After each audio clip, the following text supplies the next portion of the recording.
Sufi, kita gali dulu dari katanya. Asalnya dari kata paling dasarnya itu sofa. Paling dasarnya apa? Sofa. Kemudian dari situ nanti berkembang. Misal ada tasfiyah, ada sufi, ada sufiyah, ada sofia. Sofa pada asalnya proses membersihkan sesuatu atau menyaring sesuatu yang kotor sehingga muncul yang bersihnya saja. Proses saringannya ini disebut dengan tas. Kalau misalnya ada mineral mau disaring nih, kan bisa air bisa logam ya, kan dibersihkan dulu kan dari yang kotornya. Anda kalau mau bangun pasir kan suka disaring dulu ya. Nah itu saringannya disebut tasfiyah. Minyak disaring supaya yang jernihnya yang keluar, itu tasfiyah namanya. Menyaring yang kotor sehingga yang bersihnya yang muncul. Nah yang bersihnya ini yang keluar itu disebut dengan apa? Disebut dengan sofia, sesuatu yang jernih, yang bersih ya. Ibu Sofia, ibu yang jernih, bersih pikiran dan hatinya, sehingga ketika bertutur pun menyaring lisannya sehingga tidak keluar yang kotor-kotor dari lisan.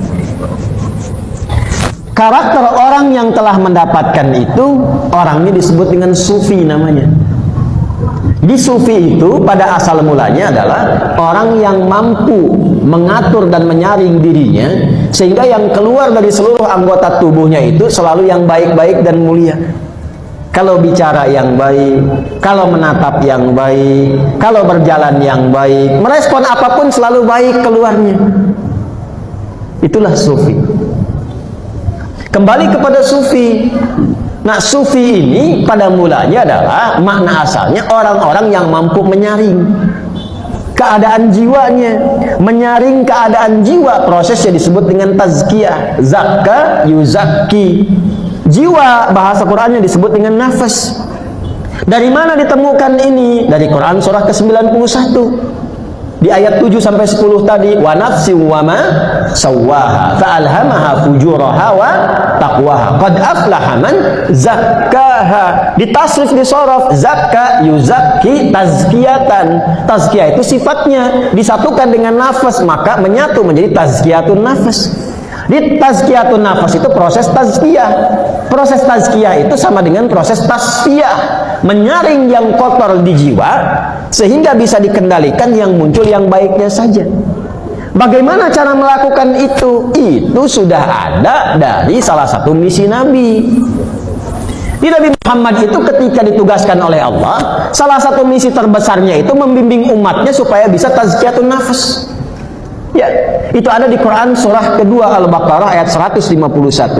Kama arsalna fikum rasulan minkum yatsnu alaikum ayatina wa yuzakkikum wa yu'allimukumul kitaba wal hikmata wa yu'allimukum ma lam takunu ta'lamun.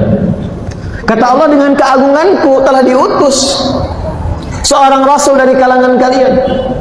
Tugasnya membimbing kalian dengan ayat Allah. Karena itu Nabi kalau bimbing kita menyampaikan di firman Allah, turun, lakukan begini, tinggalkan ini. Apa tujuan ayat itu diturunkan? Wa yuzakkikum, supaya kita dibimbing, membersihkan jiwa kita, disaring. Jangan sampai petunjuk di jiwa keluar di mulut, keluar yang kotor. Ini kalau isi hatinya kotor, mulutnya keluarnya kotoran. Kalau isi hatinya kotor, yang dipandang yang kotor-kotor. Maka dibantu kita melalui risalah Nabi, dibimbing oleh ayat, dibimbing lewat ibadah supaya membersihkan jiwa. Nah, dalam bahasa Arab, jalan mengikuti itu, jalan bahasa Arab disebutnya syariah. Dari kata syara'a. Kalau ini jadi panduan disebut syariah. Jadi jalan menjadi sufi itu artinya membersihkan jiwa itu dengan cara mengikuti syariah. Apa bentuk syariat itu? Salat syariat, Karena itu kalau sholatnya benar, nanti yang kotor di jiwa ada dua. Satu fahsya, kedua mungkar. Itu dibersihkan. Maka turun Quran surah ke-29 ayat 45. Utsnu ma uhya ilaika minal kitab wa aqimis sholah innas sholata tanha 'anil fahsya wal mungkar. Jadi kalau pengen jadi sufi dalam arti orang bersih, orang baik, orang yang dari ujung kepala sampai ujung kaki itu sifatnya mulia, maka jalan pertama kali ikuti syariat. Sholat, tunaikan, tingkatkan dengan sunnah, puasa, baca Quran, rajin sedekah, itu sufi. Hasilnya apa? Perbuatan-perbuatan mulia, perbuatan-perbuatan baik. Kalau sudah dapat itu, maka dekat hubungan dengan Allah. Kedekatan itu bisa melihat, membedakan mana yang menurut Allah benar, mana yang tidak benar. Yang benar diikuti, yang salah ditinggalkan. Kemampuan membaca itu disebut dengan ma'rifat.